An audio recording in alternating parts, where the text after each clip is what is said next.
अच्छा जी स्टूडेंट्स, इस वीडियो में हम डिस्कस करेंगे ऑटम 2019 का क्वेश्चन नंबर 3 आईकेप के FAR 1 के पास्ट पेपर्स का।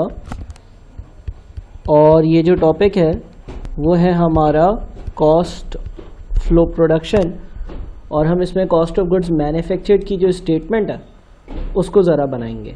ठीक है, तो इस सवाल को सॉल्व करना स्टार्ट करते हैं। इस सवाल को पहले रीड करते हैं, फिर इसको सॉल्व करना स्टार्ट करते हैं।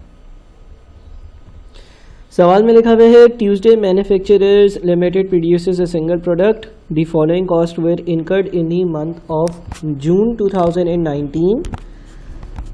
Direct labour, depreciation on plant and machinery, distribution cost, factory managers salary, indirect labor, indirect material consumed, raw material purchases, selling cost, other production overheads, other administration overheads।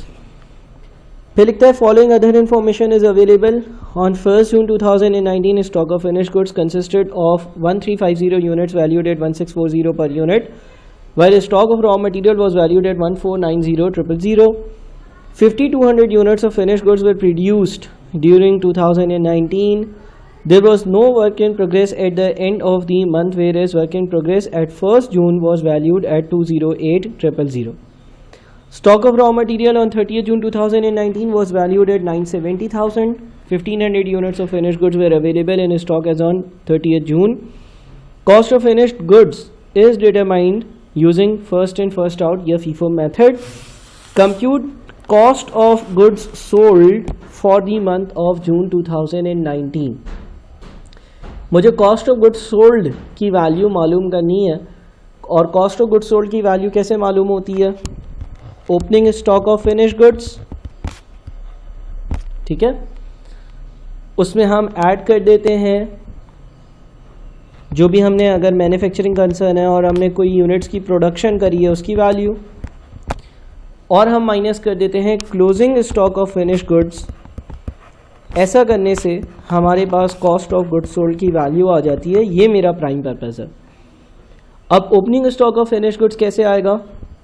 Opening stock में 1350 units हैं, एक unit की value 1640 है, तो 1350 multiplied by 1640 ये बन जाता है आपका 2214,000। तो ओपनिंग स्टॉक आपका हो जाएगा 2214,000। इसमें हम प्रोडक्शन को ऐड करेंगे और क्लोजिंग स्टॉक को माइनस करेंगे। अब हम देखते हैं कि प्रोडक्शन की वर्किंग कैसे होगी। प्रोडक्शन के लिए मुझे कॉस्ट ऑफ गुड्स मैन्युफैक्चर्ड का स्टेटमेंट बनाना होगा। कॉस्ट ऑफ गुड्स मैन्युफैक्चर्ड का स्टेटमेंट बनाना होगा। कॉस्ट ऑफ गुड्स मैन्युफैक्चर्ड का स्टेटमेंट बनाने के लिए सबसे पहले मुझे रॉ मटेरियल की बात देखनी होगी। रॉ मटेरियल के बारे में क्या लिखा हुआ है? तो सवाल में हमारे पास stock of raw materials on 30 June 2019 जो है वो 9,70,000 रुपये दिया हुआ है, यानी कि ये क्लोजिंग है। अच्छा, सवाल में हमारे पास रॉ मटेरियल की परचेजेस 3845 दी हुई है, ये परचेजेस ड्यूरिंग द ईयर है। और क्या हमें कहीं ओपनिंग रॉ मटेरियल की वैल्यू दी हुई है? अगर हम अपने सवाल की इंफॉर्मेशन को देखते हैं तो बिल्कुल हमारे पास ओपनिंग स्टॉक जो है रॉ मटेरियल का उसकी वैल्यू भी 1490000 दी हुई है। तो कॉस्ट ऑफ गुड्स मैन्युफैक्चर्ड के स्टेटमेंट में सबसे पहले जो रॉ मटेरियल की कंजम्पशन की वैल्यू आती है उसके लिए opening stock of raw material वो है 1490000। इसमें ऐड होगा raw material purchases. Raw material की जो परचेजेस है वो है 3845,000। इसमें से माइनस हो जाएगा closing stock of raw material. Closing stock of raw material की जो वैल्यू है वो है 970,000। इससे आएगा रॉ मटेरियल कंज्यूम्ड, ठीक है, 1490 प्लस 3845 माइनस 970, यह आ जाता है आपका 4365,000। 4365,000, ठीक है।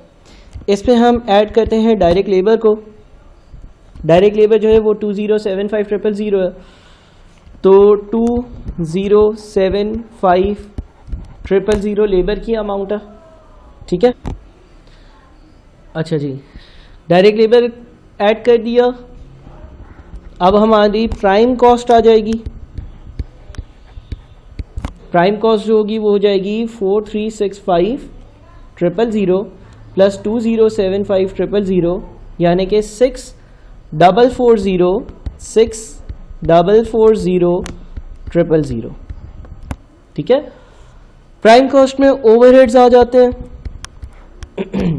ओवरहेड्स जो हैं हमारे जितने भी फैक्ट्री के हैं, depreciation on plant and machinery आ जाएगा, डिस्ट्रीब्यूशन कॉस्ट नहीं आएगा बिकॉज ये सेलिंग से पर्टेन करता है, फैक्ट्री मैनेजर सैलरी आ जाएगा, इनडायरेक्ट लेबर की अमाउंट आ जाएगी, इनडायरेक्ट मटेरियल कंज्यूम की अमाउंट आ जाएगी, सेलिंग कॉस्ट नहीं आएगी, अदर प्रोडक्शन ओवरहेड्स आ जाएंगे, अदर एडमिन ओवरहेड्स नहीं आएंगे। तो ओवरहेड्स में अच्छा मैं फॉर्मेटिंग का इतना ख्याल नहीं रख रहा, वो आप लोगों ने जो है वो सारे ओवरहेड्स के नाम लिखे, मैं सिर्फ वैल्यूज़ लिख देता हूँ। तो डेप्रिसिएशन जो है वो 380,000 है, उसके बाद फैक्ट्री मैनेजर्स सैलरी जो है वो 247,000 है, उसके बाद इनडायरेक्ट लेबर की वैल्यू 848,000 है, उसके बाद इनडायरेक्ट मटेरियल कंज्यूम्ड की वैल्यू 345,000 है, उसके बाद अदर प्रोडक्शन ओवरहेड्स की वैल्यू 580,000 है, ठीक है। तो 6,440,000 plus 380,000 plus 247,000 plus 848,000 plus 345,000 plus 580,000, तो ये आपका टोटल बन जाता है 8840,000, 8840,000, ठीक है। ये आपकी मैन्युफैक्चरिंग कॉस्ट हो गई जो इनकर हुई है, जैसे कि मैंने कॉन्सेप्चुअल वीडियोस में डिस्कस किया। अच्छा, मैन्युफैक्चरिंग कॉस्ट में ओपनिंग वर्क इन प्रोग्रेस और क्लोजिंग वर्क इन प्रोग्रेस की एडजस्टमेंट होगी। लिखा हुआ है there was no work in progress at the end of the month where work in progress at 1 June was valued at 208,000, यानी कि सिर्फ और सिर्फ आपके पास ओपनिंग WIP है। ओपनिंग WIP को हम ऐड करते हैं, 208,000 ऐड हो जाएगा। जब 208,000 ऐड होगा तो 8840,000 प्लस 208,000 ये हो जाएगा आपका 9048,000, 9048,000। ये आपके कॉस्ट ऑफ गुड्स मैन्युफैक्चर्ड या प्रोडक्शन की वैल्यू आ गई, ये वैल्यू चली जाएगी इस जगह पर, तो ये हो जाएगा 9048,000।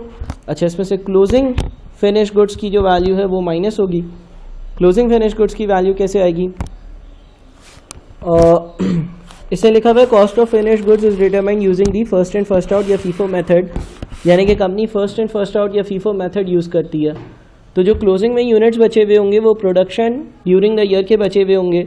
अच्छा, जो मैंने प्रोडक्शन करी है, सवाल में लिखा हुआ है 5200 units of finish goods we produce during June 2019, यानी कि ये जो 9048,000 की वैल्यू है ये 5200 यूनिट्स की वैल्यू है, बिकॉज 5200 यूनिट्स बनाए हैं, ये लिखा हुआ है, सही है। अच्छा, जो क्लोजिंग स्टॉक है फिनिश गुड्स का, उसके बारे में लिखा हुआ है 1500 units of finish goods were available in stock as on 30 June. तो भाई ये जो 9048,000 की वैल्यू है ये क्योंकि 5200 यूनिट्स की है तो इसको 5200 यूनिट से डिवाइड करेंगे, एक यूनिट की वैल्यू आएगी।